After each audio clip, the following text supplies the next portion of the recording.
안녕하세요. 공인중개사 시험을 과목별로 정리하는 시간, 시니어를 위한 공인중개사 마스터입니다. 여러분, 시니어 미생이라는 말 들어보신 적 있으신가요? 50대 이상 취업자를 일컫는 말인데요. 요즘은 이 고령화 시대에 맞춰서 50, 60대 취업자 수가 굉장히 많이 증가하고 있다고 합니다. 특히 저희가 지금 공부하고 있는 이 공인중개사나 주택관리사 같이 부동산 관련 분야를 좀 도전하시는 중장년층 분들이 많다고 하는데요. 실제 현장에 투입이 되고 나면요, 이 다양한 사회 경험과 연륜을 통해서 전문성을 드러내며 활발히 활동 중이라고 합니다. 여러분도 공인중개사로서 제2의 인생 사시는 그날을 기대하면서 오늘도 힘차게 공부 시작해 보도록 하겠습니다. 이석규 교수님의 강의 청해 듣도록 할까요? 박수로 맞아주세요.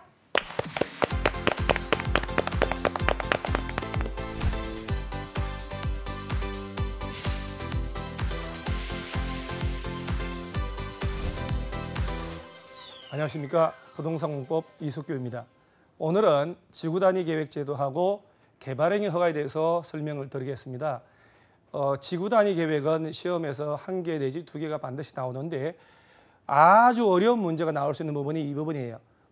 이 계산 문제가 나오는데 그건 조금 맞기 힘들고요. 일반적으로 나오는 문제는 맞출 수가 있어요. 개발행위 허가에서는 2개 내지 3문제가 출제가 됩니다. 먼저 지구단위 계획은 단어 자체가 전혀 익숙하지 않은 단어이기 때문에 좀 와닿질 않아요. 개발제한구역, 수산자원보호구역처럼 지구단위 계획하면 계획도시 만드는 개념. 그러니까 우리가 알고 있는 신도시들을 조성할 때 지구단위 계획구역을 지정하고 지구단위 계획이라는 도시 설계를 짠다는 것. 그래서 미래형 계획도시 만드는 개념이구나라고 하고 읽으셔야 돼요. 그러면 개념에서도 가끔 나오는데 지구단위 계획이라 하면 요 도시군 계획 수립 대상이란 말 나오는데 요 도시군 계획이라는 단어가 중요한 단어예요. 우리가 지난 시간에 배운 이 도시군 계획은 도시군 기본 계획, 도시군 관리 계획을 합친 개념이에요. 그래서 특별시나 여기가 바로 이제 그 유명한 특별시, 광역시, 그다음에 특별자치시, 그다음에 특별자치도, 일반 시군을 말하는 거예요.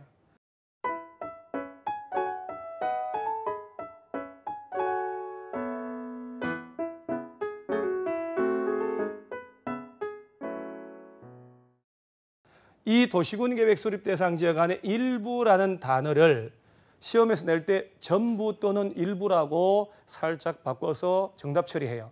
그래서 지구단위 계획은 특별시, 광역시 등등 시군 지역의 일부만을 대상으로 해요. 그러니까 서울시의 일부 재개발하는 곳, 일부 택지 개발하는 곳, 이렇게 서울시의 전체를 대상으로 할 이유가 없다는 얘기예요. 그래서 일부에 대하여 토지용을 합리화하고 기능을 정진하고 미관을 개선하며 양호한 환경을 확보하기 위해 당해 지역을 체계적으로 계획적으로 관리하기 위해 수립하는 도시군 관리계획. 그러니까 우리가 머릿속에 도시군 관리계획 배울 때 도시군 관리계획의 내용이 6개가 있었단 말이에요. 그 6개 중에 지구단위 계획 구역 지정하거나 지구단위 계획 짠다는 게 나왔었죠. 따라서 지구단위 계획 수립하려면 도시군 관리계획 짜야 된다는 것.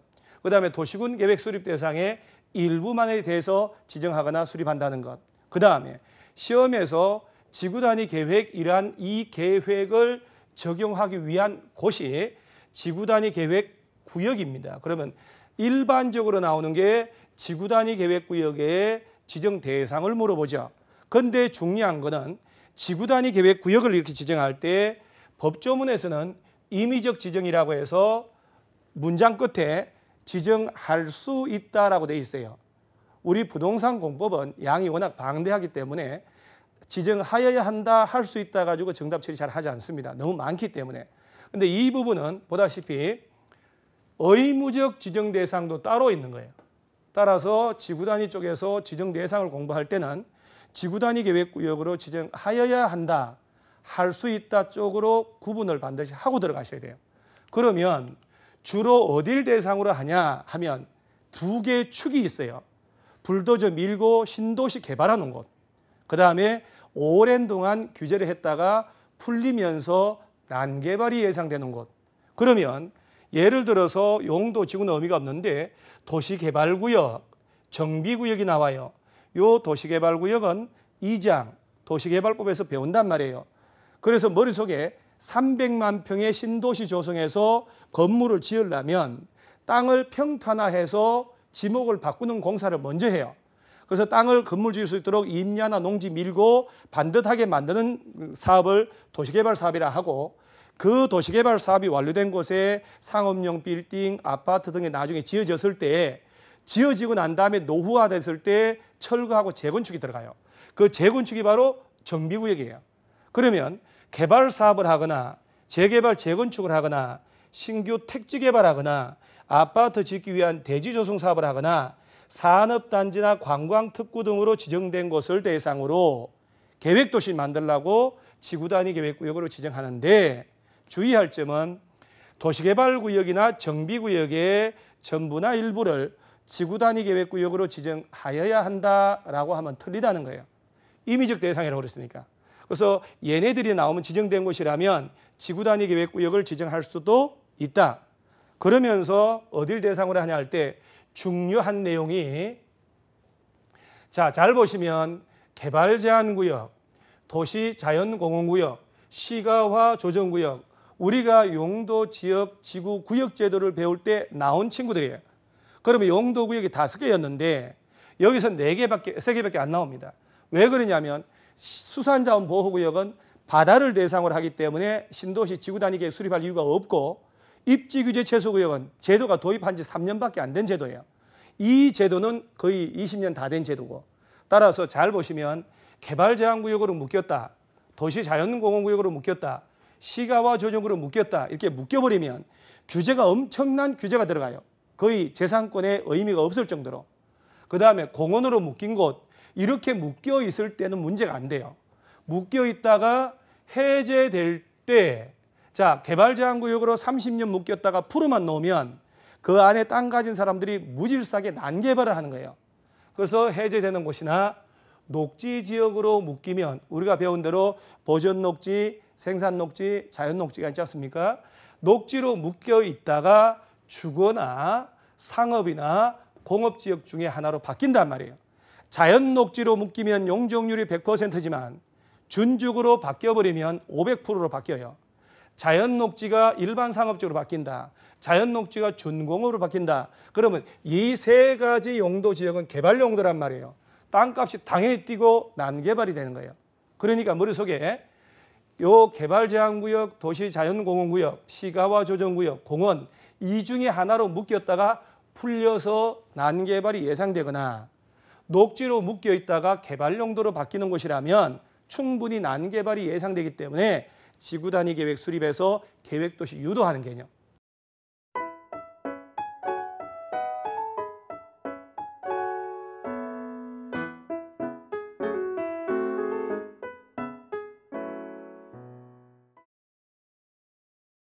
그 다음에 또 도시지역이 예를 들어서 여기 지금 새로이 도시지역으로의 편입이 예상되는 구역이란 말 나와요. 그러면 여기서 어떤 의미냐면 관리지역이나 농림지역이란 얘기인데, 관리지역으로 농림지역으로 지정했다가 도시지역으로 바뀐다는 얘기는 도시지역으로 개발을 하고 주거용지, 상업용지로 해서 건물을 짓겠다는 얘기예요. 따라서 당연히 이런 데가 있으면 난개발이 예상이 돼요.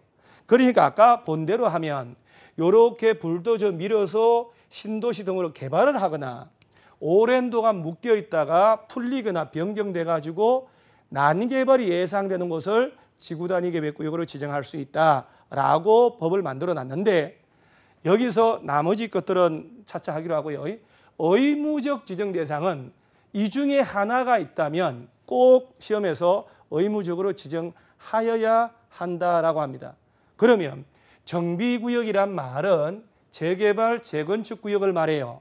그 다음에 택지개발지구 둘 중에 하나로 묶였는데, 여기서 해당 시행되는 사업이 완료된 후 10년이 경과됐대요. 그래서 외울 때 나중에 정택이 10년 이런 식으로 외우면 쉽게 외워집니다. 나중에 정비구역이나 택지개발지구 지정했다가 해당 사업이 끝난 지가 10년 넘었다. 그런 방치하는 걸 막고 계획적으로 건물 짓게 하려고 지구단위 계획구역을 반드시 지정하게 했는 거예요.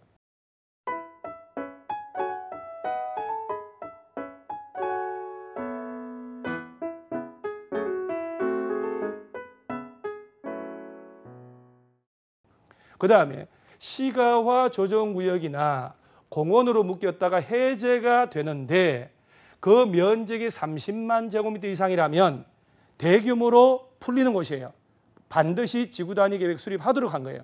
그래서 시가와 조정구역의 시자하고 공원에서 공자하고 시공 30만이라고 자꾸 연습을 하는 거예요.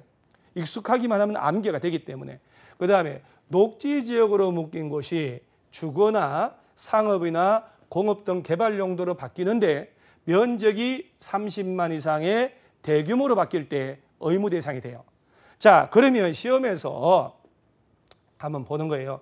자, 여기가 지금 그린벨트로 개발 제한 구역으로 묶였어요. 수십 년 묶여 있다가 개발 제한 구역을 풀어버려요. 자, 이렇게 개발 제한 구역에서 해제가 되는데 면적이 30만 제곱미터 이상으로 해제가 된다라고 지문 띄워요. 그러면 지문에서 반드시 지정하여야 한다라고 낸단 말이에요. 그러면 틀렸죠. 자, 여기서 시가와 조정구역이나 공원 이 중에 하나에서 해제되고 용도구역일 때는 30만 이상이 되는데 의무 대상에서는 아무리 봐도 개발 제한구역이 나오질 않아요. 그러니까 정비구역이나 택지개발지구 안에 해당 사업이 끝난 지 10년 지났다. 또는 시가와 조정구역 공원에서 해제되는데 면적이 30만 이상 대규모로 해제가 된다. 녹지가 개발 용도로 바뀌는데 30만 이상이다 라고 나올 때 의무 대상이 되는 거예요. 자, 그러면 여기까지는 도시지역을 대상으로 하는데 객관식에서 도시지역이 아닌 것을 지구단위 계획구역으로 지정할 수도 있다는 것. 주로 계획관리지역. 그러면 우리가 관리지역 중에 계획관리지역은 도시지역으로 편입이 예상되는 곳이라고 했어요. 그러면 이 계획관리지역하고 개발진흥지구인데 얘네들이 도시지역이 아닌 곳일 때 이 상태라면 건폐율은 40%, 용적률은 100%까지 허용하는데 얘네가 지구단위 계획구역 지정돼 버리면 지구단위 계획 짤 때 이 건폐율이나 용적률을 액면 그대로 하질 않아요.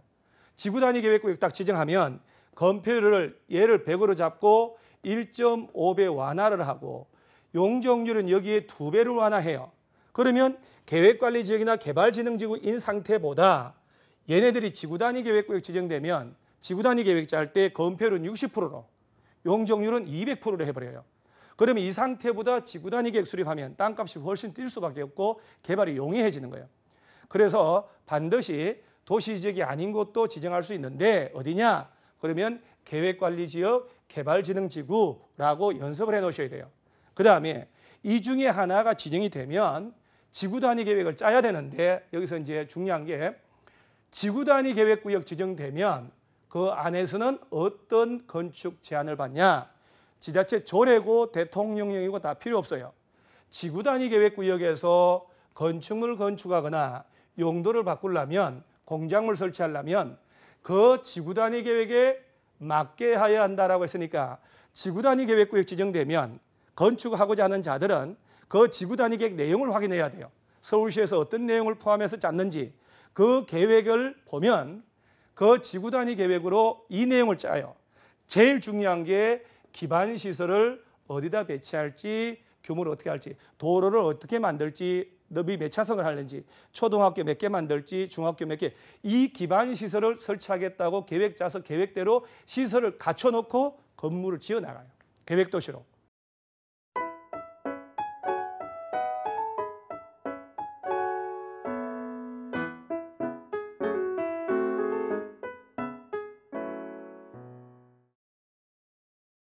그 다음에 건축물 용도를 뭘 지을지, 건폐율은, 용적률은, 높이는 얼마나 할지, 최저 얼마나 할지를 기준을 줘요.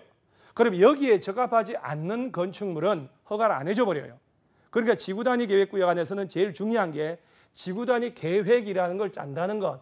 이 계획에 적합하지 않으면 건축물 지을 수 없다는 것. 그중에서도 3번과 5번은 의무적으로 반드시 포함을 해줘야 돼요.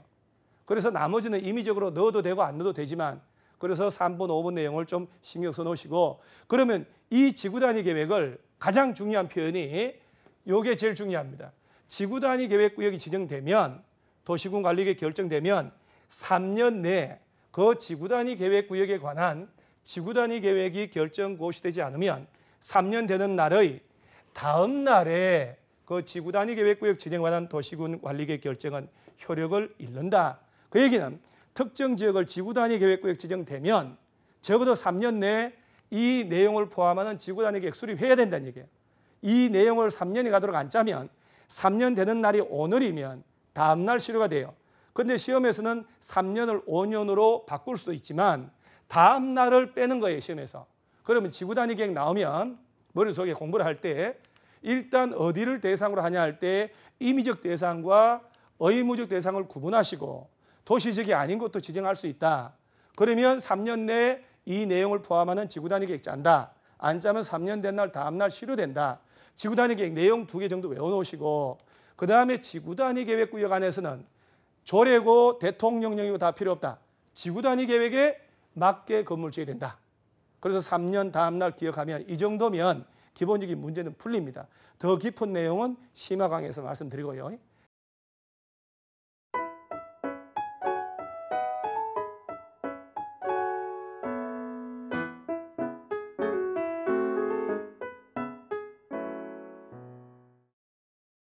그 다음에 개발행위 허가 쪽에서 2개 내지 3문제 나올 때 여기서는 이게 이제 한 8분 응선이 돼요. 1장에서.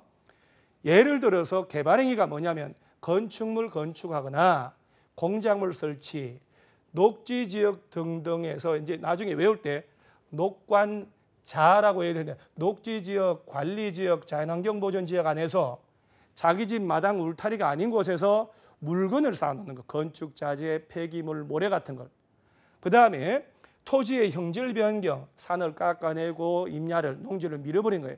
절토, 예를 들어서 절토, 임야를 깎아내는 것, 성토, 낮은 땅을 높이는 작업, 그 다음에 정지, 평탄화 작업하는 것, 그 다음에 포장이라는 것은 아스팔트, 콘크리트 포장, 이런 행위를 통칭해서 형질의 변경이라 해요. 이 행위를 하거나 토석을 채취하거나 토지를 일정한 분할하거나 예를 들어서 건축법 57조 1항에 의한 그 분할 제한 면적 미만으로 분할할 때는 허가를 받는데 이 57조는 나중에 알아야 됩니다. 주거지역에서는 60제곱미터가 대지로서 최저 기능이거든요. 상업지역, 공업지역은 150, 녹지는 200. 그 면적에 미만되는 분할은 국가가 개입을 하는 거예요. 허가를 받도록.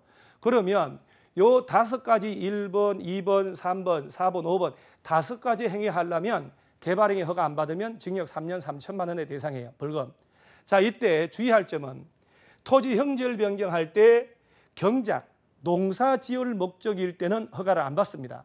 그런데 경작을 위한 형질 변경도 임야를 농지로 바뀐다라고 지목이 바뀌는 변경이면 허가를 받는데 전답 사이에 밭을 논을 밭으로 바꿀 때는 허가를 안 받습니다. 그래서 일반적으로 경작을 위한 목적일 때는 산을 깎아내고 할 때 허가를 안 받는다. 지목이 바뀌면 허가를 받습니다만. 그런데 예가 허가 대상이면 대통령령으로 허가 안 받는 예외가 있어요. 이 예외를 다 암기하기는 기초 강의에서 좀 무리고 나중에 이것도 공식이 다 있으니까 차차 그렇게 하고요. 허가 안 받는 경미한 것도 있는데 대표 하나만 알아놓으면 재해를 복구하거나 재난수습을 위한 응급조치로서 이런 행위할 때는 허가 안 받고도 한다. 단 끝나고 한 달 내에 사후에 신고는 한다는 거 좀 알아놓으시고 그 다음 허가 신청을 하게 되면 시장군수는 15일 내에 허가나 불허가 처분해야 되는데 이걸 살짝 장난칩니다. 15일 내 30일이 아니고 15일 내에 허가하라는 것. 허가하든지 안 하든지. 그 다음 개발행위 허가를 하면서 조건부로 허가를 할 수 있는데 그 조건을 이행하지 않을 때 대비해서 받는 돈을 이행보증금이라고 해요. 이행보증금을 받아놓고 나중에 그 조건을 이행 안 하면 이걸로 대지평을 해요. 그래서 이행보증금 예치사유가 5가지가 있는데 얘들이 시험에 나오면 그냥 주는 문제다 이렇게 아시면 돼요.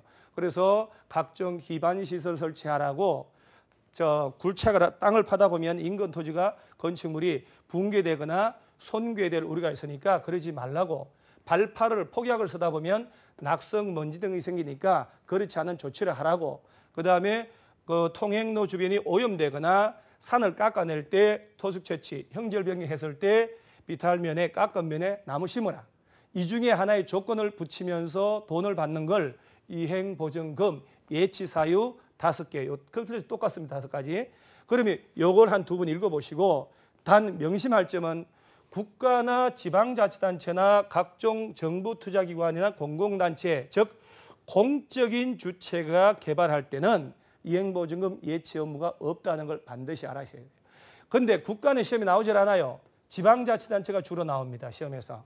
그래서 얘는 너무 띄니까. 그래서 지방자치단체가 개발행위할 때 이행보증금 예치 의무가 없다는 것.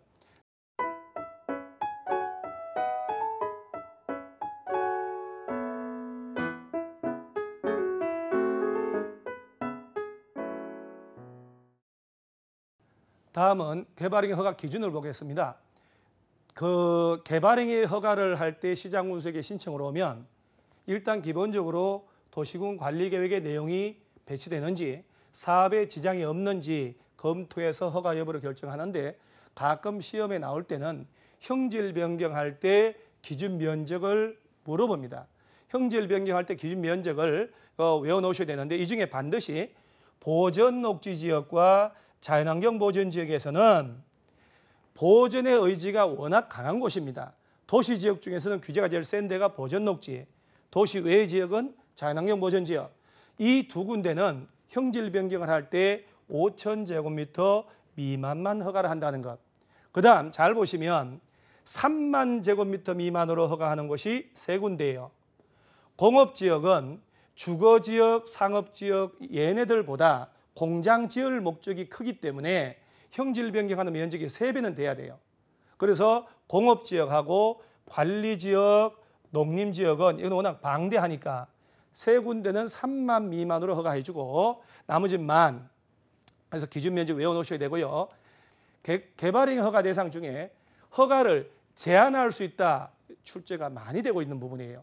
그래서 허가를 이 5개 중에 하나에 해당한다면 한 3년 정도 허가를 안 해줍니다. 그래서 보통은 3년 정도 허가를 안 해주는데 3번, 4번, 5번에 해당하면 2년 정도 제한 기간을 연장을 해줘요.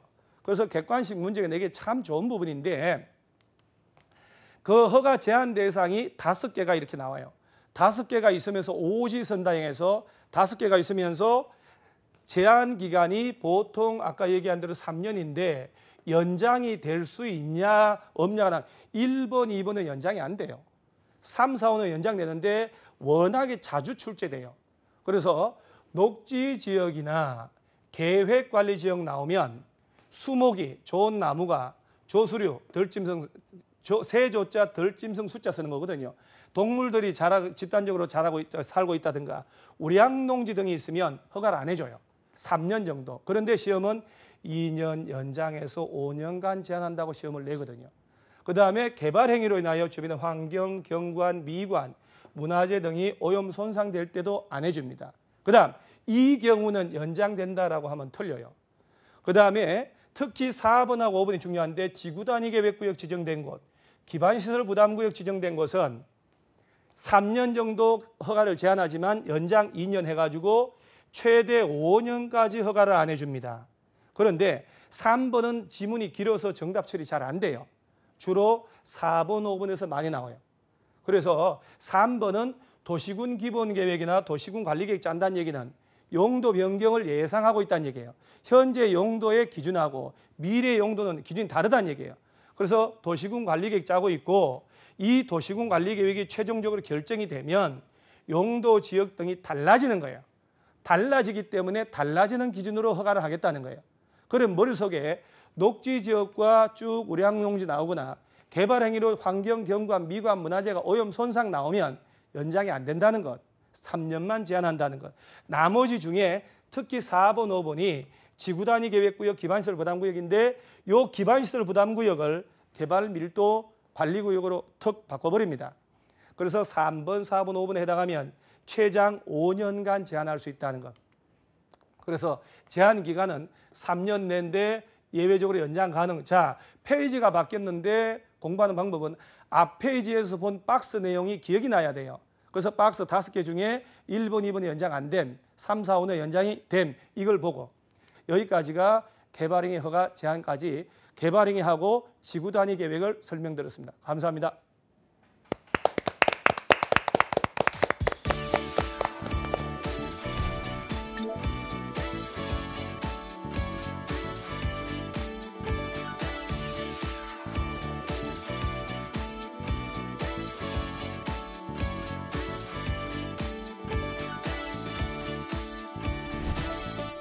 네, 이석규 교수님의 열띤 강의 잘 들었습니다. 오늘은 지구 단위 계획 및 개발 행위 허가까지 알아봤는데요. 시험에서 좀 자주 나오는 부분과 또 어떻게 나오는지까지 자세하게 알려주셨으니까요. 저희 강의 오늘 복습해 보시면서 공부하시는 것도 좋을 것 같습니다. 오늘 강의 다시 보고 싶으신 분들은요. 유튜브나 한국직업방송 홈페이지에서 보실 수 있습니다. 저희 다음 이 시간에 더 알찬 소식으로 돌아올게요. 고맙습니다.